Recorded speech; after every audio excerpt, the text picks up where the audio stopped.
नमस्कार, मैं Geetanjali Verma, assistant professor drawing and painting, SMM government girls college Bhilwara.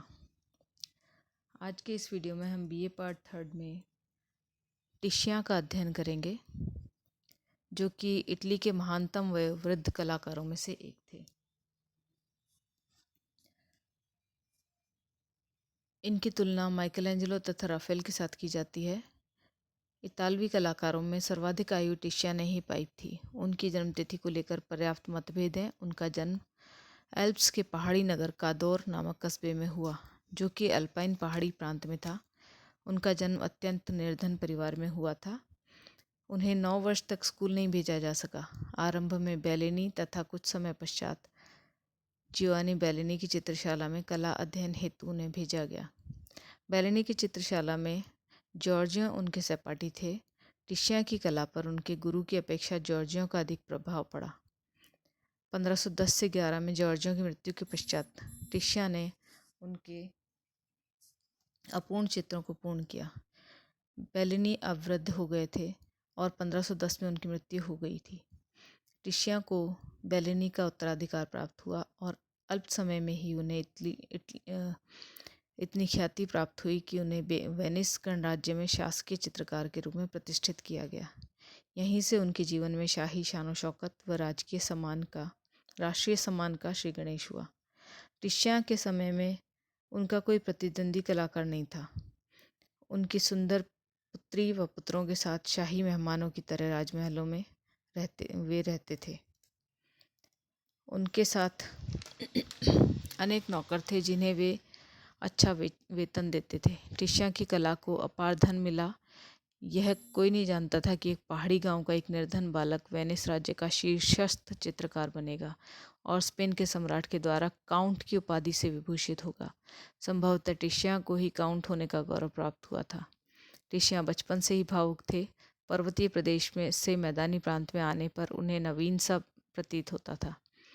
उन्होंने प्रकृति को बचपन से ही करीब से देखा था। उन्हें प्रकृति की प्रत्येक वस्तु के स्वरूप सौंदर्य का प्रतिबिंब दिखाई देता था और उन्होंने प्रकृति को अपने अध्ययन और प्रेरणा का स्थान माना था। इसी कारण उन्हें प्रकृति की प्रत्येक वस्तु से प्रेम भी था तथा यही बात उनके चित्रों में भी दिखाई देती है। वेलास्की ने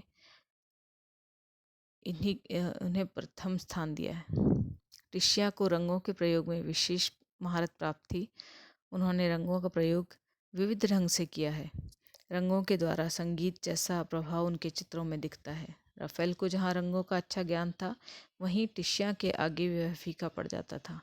राफेल के रंग वस्तु के से संबंधित हैं, जबकि टिशिया के रंग समस्त वातावरण के साथ आकृतियों में डूबे रहते हैं। मानव आकृतियाँ वातावरण से अलग प्रतीत नहीं होती हैं। उनके चित्रों में नीला, हरा, लाल और नारंगी रंग ही अधिक प्रयुक्त हुआ है।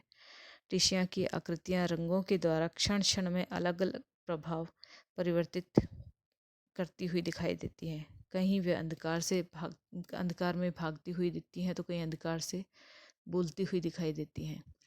टिशिया ने नारी को आदर्श रूप मानकर उसके सौंदर्य को रंगों के द्वारा व्यक्त किया है। उनके अधिकांश चित्र कल्पनाओं पर आधारित हैं। जहाँ कहीं उन्हें आवश्यकता हुई उनके स्त्रियों के पात्रों के लिए उन्होंने मॉडल्स का भी प्रयोग किया। उनकी सुंदर फ्लोरा एक आदर्श नारी है। वह न तो युवा है और न ही वृद्धा है, परंतु फिर भी उसके शरीर के प्रत्येक अंग से सौंदर्य दृष्टिगोचर होता है।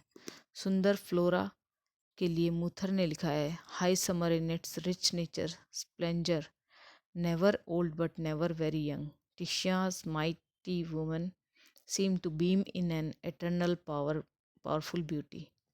टिशिया न तो बहुत कम उम्र की और न ही बहुत अधिक उम्र की स्त्रियों के चित्र बनाते थे। इस प्रसंग में द पाइग्नेंट मैगदलेने चित्र उल्लेखनीय है। इसमें एक प्रायश्चित करती हुई स्त्री का चित्र बनाया गया है। स्त्री अपने जीवन में किए हुए पापों का पश्चाताप करती है, स्वर्ग की ओर अत्यंत विकलता से और क्षमा याचना करते हुए देख रही है। उसके बाल लहराते हुए और कोमलता लिए हुए हैं, जो दर्शनीय है। वक्ष निर्वस्त्र है। नेत्र व मुखमंडल के भाव सहज प्रभावित करने वाले हैं। वसारी ने मैगदलेन चित्र का उल्लेख करते हुए इस चित्र को सौंदर्य का प्रतीकात्मक कहा है। जो संपूर्ण नारी सुलभ कोमलता और सौंदर्य को प्रतिबिंबित करता है।